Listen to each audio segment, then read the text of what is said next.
पीके के बारे में एक बात तो स्पष्ट है कि कहीं न कहीं इनको इनके सब जितने विपक्षी पार्टी जिसके लिए काम करते हैं बाद में वो भी कहने लगते हैं कि ये जो है भाजपा के आदमी हैं। तो कहीं न कहीं ये बातें हैं और हो सकता है कि ये भाजपा को मजबूत करें। तमिलनाडु में इनका पहुँचना, एक ही दिन अमित शाह का वहाँ होना, एक ही दिन इनका होना और उनकी पार्टी का सेलिब्रेशन टीवी के अपने विजय जी के, इतने बड़े सुपरस्टार हैं। तो कुछ ना कुछ तो गुड़ा-गड़ित चल रहा है और पीके हो सकता है भाजपा के लिए अच्छे साबित हो। मेरे को लगता है कि कुछ खेल तो कुछ तो अंदर वहाँ चल रहा है, बाहर ना आए। अगर वहाँ स्थितियाँ बिगड़ी, फूट की स्थिति बनी या कोई ऐसी स्थिति बनी, तो भाजपा उस अवसर को लपकने के लिए तैयार है। आला कमान पूरी मॉनिटरिंग कर रही है। कैसे हैं आशुतोष बाबू? बहुत बढ़िया। आप बताएं कैसे हैं? बस बुलंदी है। हाँ, हमारे दर्शक कैसे हैं वो भी बता दें। कमेंट करके वो बताएं। हाँ, वो कम कमेंट कर रहे हैं और करिए भैया। हाँ, बिल्कुल बताने की जरूरत है ताकि चीजें और धीरे धीरे इंप्रूव हो सके और दर्शकों से सीखने में बड़ा मजा आता है जिस तरीके से वो बताते हैं। तो ये जो हफ्ता रहा, जिस हफ्ते में हम लोग अभी बैठे हैं, काफी सारी चीजें हैं। भारतीय जनता पार्टी में राष्ट्रीय अध्यक्ष कौन होंगे, इसकी चर्चा हो रही है। बिहार को लेकर की चीजें हैं, तो सब एक एक करके हम लोग चलते हैं, पॉइंट टू पॉइंट, है ना। सबसे पहले बिहार पे बतिया लेते हैं।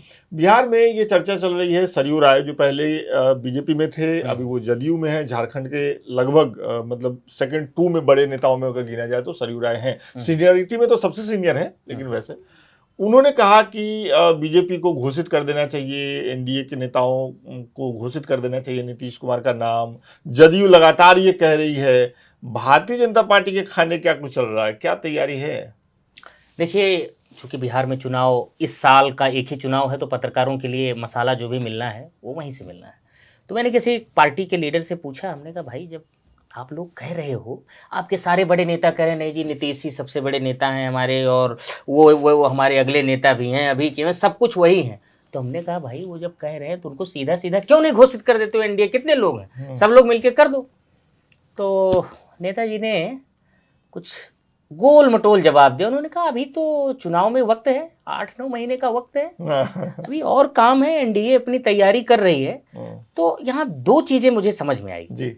पहला कि जेडीयू में ये है कि उनको जल्दी से नीतीश कुमार को, मतलब उनमें है कि अब थोड़ा सा डरे कर ऐसे कहें तो उनको थोड़ा सा संशय का मामला है। बिल्कुल कि भाई अगर आपको करना है तो पहले कर दो, 8 महीने बाद क्यों? भाई सारे नेता आपके मौखिक कह रहे हैं तो उसको कर दो। तो जेडीयू में एक धड़ा कहीं ना कहीं से नीतीश कुमार अपने लोगों से संकेत दिलवा रहे हैं। सरजू राय का आपने उदाहरण दिया कि उन्होंने हालांकि कहा उन्होंने झारखंड के परिप्रेक्ष्य में, लेकिन वो कहीं ना कहीं ये था कि भाई एनडीए को आप जो है पूरा तवज्जो दो, बैठकें करो, उनसे राय मशवरा करो। भले हम अकेले हैं जो उन्होंने अपने बयान में कहा, लेकिन फिर भी बातचीत होना चाहिए। तो एक तरीके से एक संकेत या कह लीजिए दबाव कि आप चुनाव के पहले घोषित कर दीजिए। कमोबेश यही स्थिति आप उधर भी देखिए, है ना। तेजस्वी के यहाँ भी देखिए, इंडिया गठबंधन को देखिए, वो लोग भी गोल मटोल खेले पड़े हैं, है ना। अब तो बाप बेटे और माताजी सब वो उतर गए हैं और ये लोग शांत है, तो खैर वो अलग विषय है, वहाँ अलग है। वहाँ तो कमोबेश ये एक जानकारी है कि कांग्रेस आरजेडी के साथ मिलकर के ही लड़ेगी और नेतृत्व तेजस्वी के हाथ में ही रहेगा। ये तो वहाँ क्लियर है। यहाँ पे क्लियर नहीं है। यहाँ पे जदयू चाह रही है, बीजेपी खुल के बोल नहीं रही है। मतलब सब कुछ ऐसा चल रहा है कि समय पे घोषणा होगी और चीजें बदल भी सकती हैं। देखिए संशय तो नो डाउट है, क्योंकि अगर आप कोई चीज मौखिक कह रहे हो, सारे बड़े लीडर कह रहे हैं, एक एनडीए के लोग भी कह, जीतन राम मांझी जी ने भी कह दिया कि भाई हमारे नेता यही हैं और भविष्य में सीएम वही रहेंगे। तो जेडीयू इतना ही चाह रहा है कि आप उसको घोषित कर दो। भाजपा से जो मेरी बातचीत, मतलब जो मेरे सूत्रों से निकले, वो अभी चूंकि करें संगठन में बहुत काम करना बाकी है, वो हमारे नेता हैं, उसमें कहने की क्या बात है। तो ये स्थिति है अभी ये मुझे लगता है इतने जल्दी कुछ नहीं करने वाले। लेकिन बिहार नाम घोषित ना कर रही हो, लेकिन बीजेपी चुनाव मूड में तो बिहार में पूरी चली गई है। अभी देखिए कि आरएसएस के जो चीफ है मोहन भागवत, इनका दौरा हो रहा है बिहार में। जब हम लोग बातचीत कर रहे हैं तो बिहार में सुपौल में एक स्कूल का उद्घाटन करेंगे और तमाम चीजें ऐसी चल रही हैं।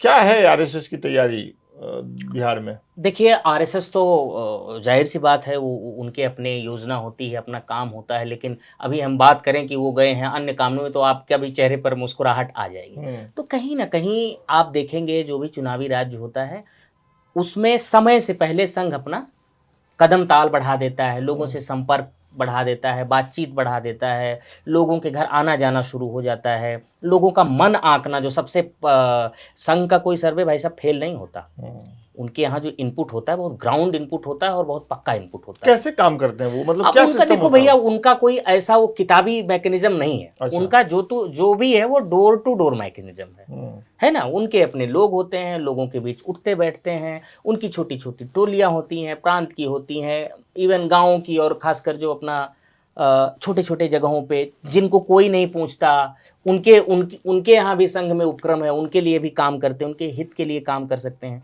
तो उनकी वेदना को वो लोग बहुत अच्छे से समझते हैं। संघ की पहुंच तो बहुत अच्छी बहुत होती है, गहरी ground है, पे, बहुत है ना? गहरी। तो इस नाते वो निकाल, तो अब आपने जो कहा कि अब यहाँ से आपको पता है बंगाल में भी जाना ही है, तो अब एक तरीके से संघ ने बहुत समय से पहले दस्तक दे दिया है, लोगों के भावनाओं को आंकेंगे, उसको अगर उनसे कोई लेना चाहे वह भाजपा लोग उन संपर्क करेंगे, क्या करना है क्या नहीं करना है, क्या स्थिति है, मतलब ग्राउंड रियलिटी को जानने का काम अब शुरू हो चुका है संघ की ओर से। वो जांचने परखने का काम शुरू हो चुका है। बिल्कुल।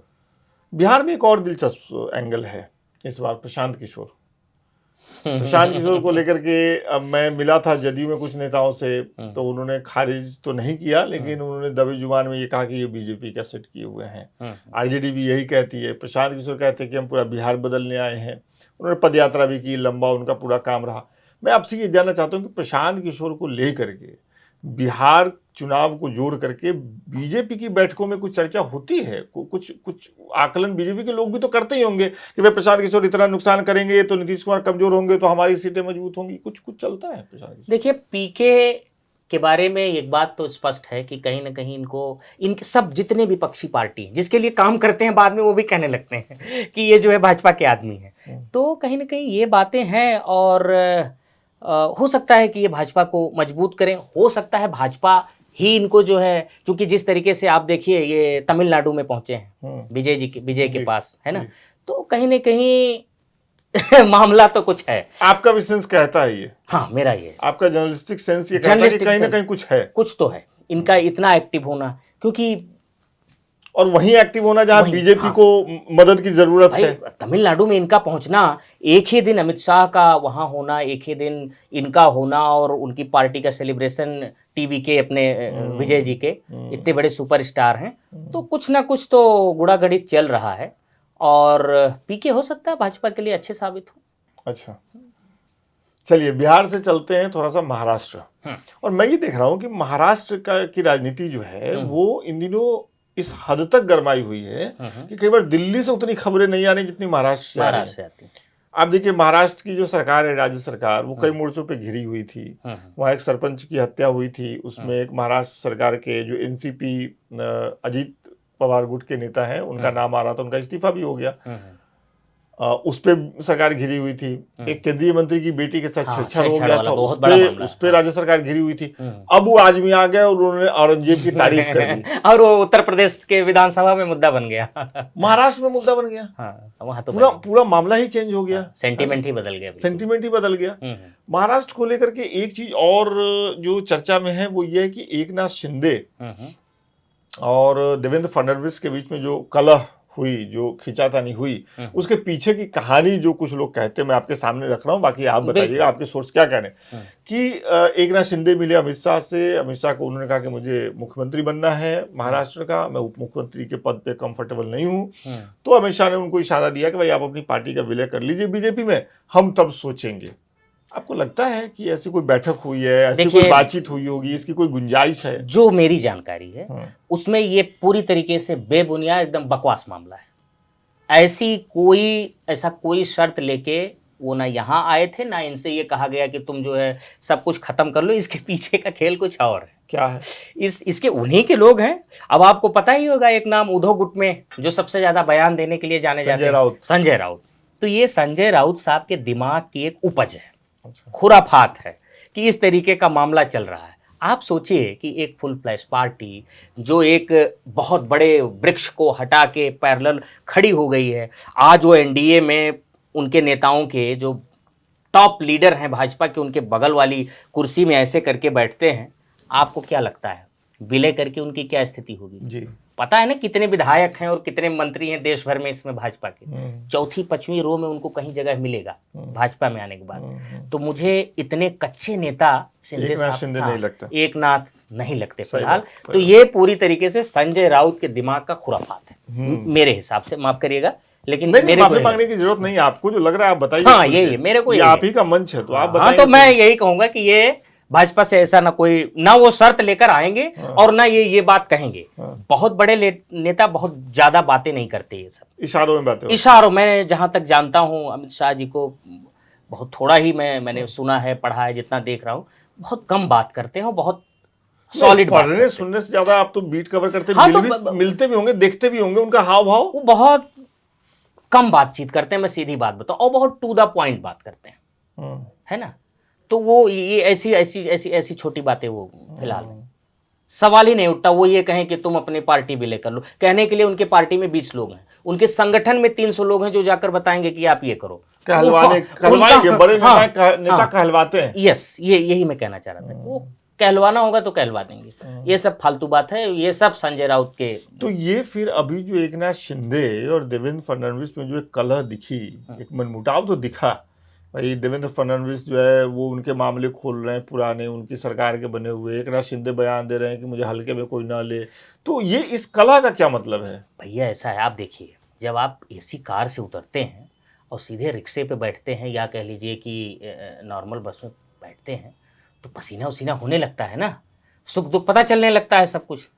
तो अभी शिंदे साहब के साथ वही हुआ है। वो जो सीएम वाली बड़ी कुर्सी होती है ना, और पूरा, और अब फिर एक तरीके से उप मुख्यमंत्री का क्या मतलब है? मुख्यमंत्री तो नहीं है ना, राज्य का मुख्यमंत्री तो नहीं है ना। सही बात है। तो वो अप एंड डाउन जो है होता रहता है, वो उसी का हिस्सा है।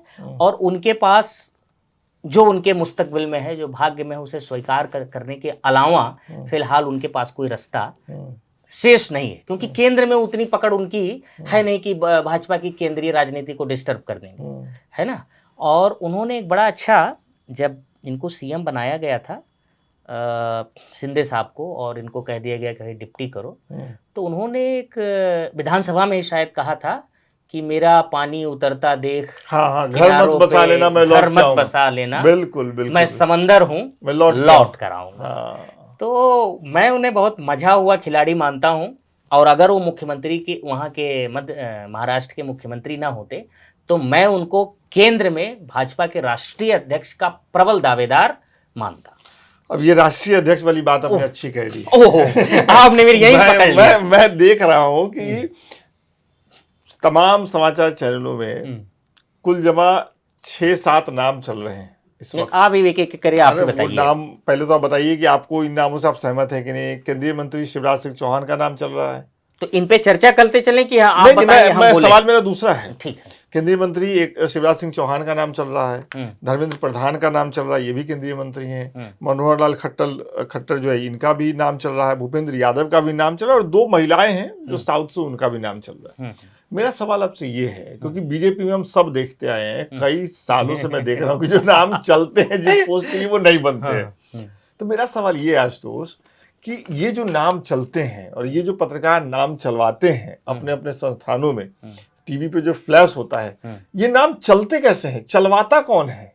किस बैठकी में ये नाम उछलते हैं? कैसे उछाले जाते हैं? थोड़ा वो बताइए तो मजा। देखो भाई, इस पे हो सकता है मेरी आलोचना हो, पर मेरी जहां तक समझ, मैं ये बताता हूं, जिसको कुछ नहीं पता है पार्टी में, वो पार्टी में चूंकि है, अब आप यहाँ हैं तो माना जाएगा ना कि भाई लोकमत में बैठे हैं आप, आपने कहा है, तो वो व्यक्ति जिसको कुछ पता नहीं है, वो एक नाम पे, जैसे हम 4 बैठे हैं, चर्चा हो गया तो उस पर मुस्कुरा दिया कि जो नहीं ये तो बात सही है, तो फिर वही फिर खबर बनने लगती है। इनको लगता हो सकता भाई इन्हें भनक रही हो, लेकिन आपको भी पता है कि भाजपा में भनक किसको है किसको नहीं है। तो ये सगुफा छोड़ने का काम होता है। हाँ, इससे फायदा जरूर पार्टी का होता है। क्या फायदा? ये होता है कि जब आप कोई एक नाम चलाते हो ना, तो उसका इतिहास, भूगोल, दर्शन सब जो है पत्रकार बंधु हम जैसे लोग निकाल के लाके रख देते हैं, पूरी कुंडली खोज देते हैं। तो जो उनकी रिसर्च टीम है, उनके पास भी जानकारी होता है, लेकिन नई नई कई चीजें पता चल जाता है, और एक बढ़िया एंटरटेनमेंट का उनको मौका मिल जाता है। अब ये बात उनकी है, ऑफिसर से भाई ऐसे निकलता है। इससे अधिक मैं 2-4 लोगों का मैं नहीं कह सकता, लेकिन भाजपा में ऐसा कुछ उपक्रम नहीं है कि बताया जाता है। हाँ, एक सगुफा छोड़ दिया जाता है, चलता रहे, क्या दिक्कत है, बन ले, जब तक नहीं कोई बन रहा है तब तक वही बन ले। कई लोग तो मुख्यमंत्री बन रहे थे, मैं भी बनाने आया था। बिल्कुल बिल्कुल। अब बना कौन आपको पता ही है। बिल्कुल बिल्कुल। तो वो स्थिति कमोबेश यहाँ पर रहती अच्छा, है। भारतीय जनता पार्टी के जो मुख्य ऑफिस है, मुख्यालय है दिल्ली में, मैं कुछ दिन पहले चर्चा सुन रहा था कि अभी तो वहाँ पत्रकारों के लिए ये है कि आप नीचे ग्राउंड फ्लोर पे जाते हैं, और वहाँ पे बैठने की एक जगह है, वहाँ बैठते हैं, चाय नाश्ता आता है, ब्रेड पकौड़ा समोसा वगैरह भी आता है। अरे भैया क्या चाह रहे हैं, वो भी न मिले, खबर न मिले तो अब आपको पकौड़ा भी खलने लगा है क्या? नहीं, वो मिले। मैं सुन रहा था चर्चा की भारतीय जनता पार्टी कोशिश कर रही है कि अब वहां भी ना बैठना पड़े आप लोगों को, सड़क के दूसरी तरफ एक दूसरी इमारत बनाई जाए, वहां बैठे पत्रकार। ऐसी एक इमारत उनकी बनी हुई है ऑलरेडी। और अमूमन जो भाजपा की बड़ी ऑफिसेस, पार्टी की इंटरनल मीटिंग्स होती हैं, वो वहाँ करते हैं। कोई बड़ा, जैसे जब ये लोकसभा चुनाव जीत के आए तो वहीं पे पीएम साहब वहीं गए थे। दोनों ऑफिसेज हैं, लेकिन पत्रकारों के लिए जो प्रेस कॉन्फ्रेंस का रूम है, प्रेस का है, वो पुरानी ऑफिस जो पहले बना रखा था। अच्छा। वो उसमें काम चलता है, और वहाँ लोग बैठना उठना होता है। जो भी मीडिया देखते हैं भाजपा वाले, वो लोग दो लोगों का ऑफिस नीचे है, बाकी ऊपर 2-3 फ्लोर जो है उसमें महासचिव और पार्टी पदाधिकारियों, मोर्चा, इन सब का बैठने का है। तो ऐसा नहीं है कि कोई बहुत प्रॉब्लम है, पर ठीक है, समोसा वमोसा तो मिलता ही रहता है। मिलता रहता है। अच्छा, एक आखिर में कर्नाटक भी थोड़ा सा बात करने का मेरा मन था। कर्नाटक में मैं देख रहा हूँ कि कांग्रेस पार्टी के 2 बड़े नेता, मुख्यमंत्री और डीके शिव कुमार, दोनों का आपस में रह करके वो चलता रहता है, वो है ना, सौतनिया डाह जो कहते हैं, वो चलता रहता है। भारतीय जनता पार्टी की इस पे कोई प्रतिक्रिया नहीं है, ना कर्नाटक में और ना केंद्र में। नहीं, आपने ये बड़ी अहम चीज़ ऑब्जर्व की, और इस बात को लेकर मैं भी सोच रहा था कि साउथ के कई नेता आएंगे और दिल्ली में प्रेस कॉन्फ्रेंस करेंगे कि देखिए जी, एक कर्नाटक में जंगल राज हो गया है, वहाँ पे सत्ता बेकार है, 2 सीएम के लोग लड़ रहे हैं कुर्सी के लिए, कुछ नहीं। ये मेरा एक्सपेक्टेड था कि 2-3 कॉपीज इस पर लिखने को मिलेंगी, प्रेस कॉन्फ्रेंसेज होगा। लेकिन जिस तरीके से इस विषय को पूरा ठंडे बस्ते में डाला गया है, वो राजनीतिक तौर पे कई सवाल खड़े करता है। जैसे डीके साहब का सदगुरु के कार्यक्रम में जाना, है ना, जिस कार्यक्रम में अमित शाह मंच साझा, दोनों बीच में आप देखे होंगे सदगुरु और इधर दोनों लोग मंच साझा करना। उसके पहले जब कांग्रेस के प्रेसिडेंट कहते हैं कि कुंभ में नहाने से क्या नौकरी नहीं बढ़ेगी, ये नहीं बढ़े, तमाम बयान आता है। उसके ठीक 9 दिन बाद जाके कुंभ में बाकायदे वो डुबकी लगाते हैं परिवार के साथ, और उसके बाद एक उनका और बयान आता है कि मैं जन्म से हिंदू हूँ, रहूँगा, कोई मुझे रोक, ऐसा कुछ करके बयान आता है। तो कहीं ना कहीं भाजपा वहाँ एक अवसर की तलाश में तो है। अच्छा। देखिए, डीके साहब बड़े, मैं जो देखता हूँ, बड़े मजबूत, और जो भूमिका उन्होंने निभाई सरकार बनने के बाद, जो दिखाया आला कमान के प्रति समर्पण, वो बेहतर है। लेकिन मेरे को लगता है कि कुछ खेल तो कुछ तो अंदर वहाँ चल रहा है, बाहर ना आए।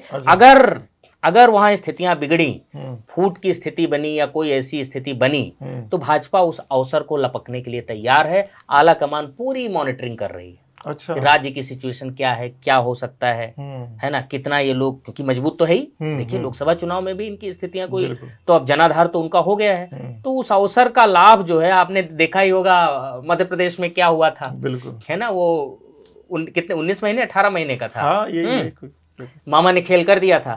तो वैसे इधर भी मामा, वैसी तैयारी भी यहाँ भी चल रही है। क्यों नहीं रहेगा, स्वाभाविक है भाई, स्वाभाविक है, रहना भी चाहिए। तो उस इंतजार में है, लेकिन वो इंतजार की घड़ी आप देखिए कि कितनी ये गंभीरता दिखा रहे हैं कि कोई पीसी नहीं कर रहे हैं, एकदम शांत बैठे हुए हैं, देख रहे हैं, लेकिन ऑब्जर्वेशन बहुत तगड़ा मीम चलता है ना कि 2 लोग लड़ रहे हैं तो पॉपकॉर्न मंगाओ, बैठ करके देखें, वो वाला है नहीं। पार्टी नेता अलाव जल रहा है, ये हाथ सेके जा रहे हैं, इंतजार सही समय, और मौके का इंतजार में है कि कब सही मौका आए तो जाकर उस पर हथौड़ा मार। मुझे लगता है कि चूंकि कांग्रेस आला कमान भी बात को समझ रही है, तो वो लोग भी इस स्थिति से निकलने को तैयार हैं। और डीके का भी एक बयान आया था कि आला कमान जो भी कहेगी वो मेरे लिए सर्वोपरि है। तो ये लोग भी ज्यादा कूद नहीं सकते, नहीं कूद के अपना पैर वैर तोड़वा के चले आए राजस्थान की तरह। राजस्थान में यही हुआ था ना, भारतीय जनता पार्टी के पत्ते जल्दी खुल गए थे, फिर वो सचिन पायलट, अब वो नहीं खोलेंगे, अब वो दूसरा सचिन पायलट नहीं तैयार करेंगे। हाँ, वो ऑफर लेकर आएंगे, फिर कहेंगे सोचते हैं। थिएटर वेटर भी किया क्या आपने?